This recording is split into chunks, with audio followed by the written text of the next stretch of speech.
This week, Ohio legislators are considering to override 3 of Governor Mike DeWine's vetoes on line items from the state budget. Now, the 3 pertain to property tax levies that affect school districts. So far today, the Ohio House voted to override item 66, which is the school district property tax levy restriction.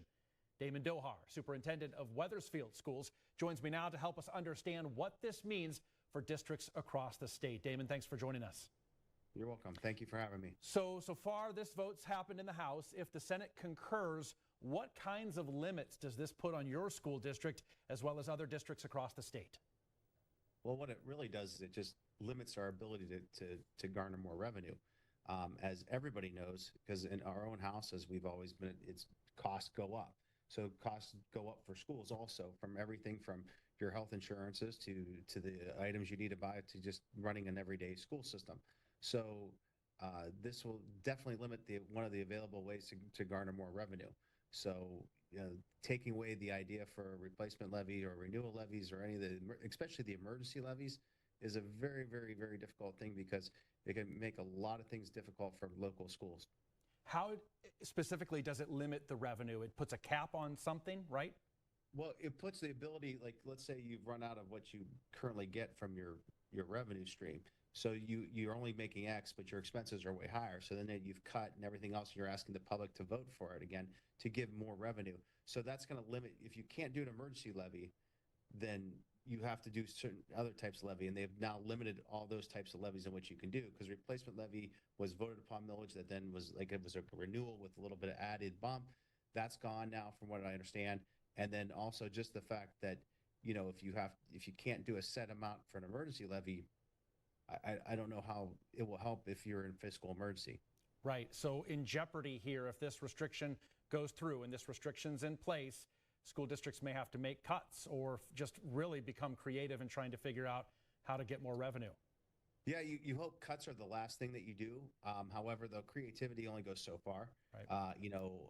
I think being creative is a way to do it, but you still have to give the services to your school system. So that is where we run into the rub, as they call it, is like, how do we do that with what our limited budget is? The House plans to vote on another line item Thursday. This is that 20 mil floor calculation. So what kind of limit is that?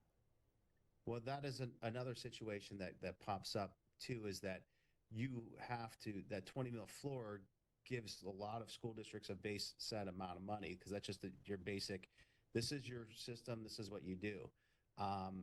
This is how much you get from your community automatically past your voted upon millage. If that changes, school districts, even my own, could stand to lose quite a bit of money. And then you're going to have to either be creatively different with how you do things. Another veto up for consideration is to override one that gives county governments the authority to budget the revenue from a school district's tax levy. What are your concerns with this one? Well, that one is still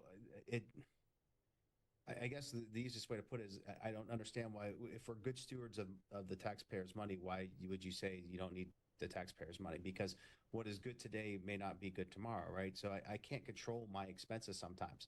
There are certain things that I have to do that I don't know what's going to happen. We try to budget that as a small bit in our budget every year.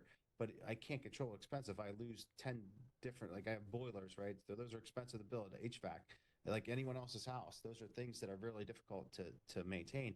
And all that stuff comes, as part of that.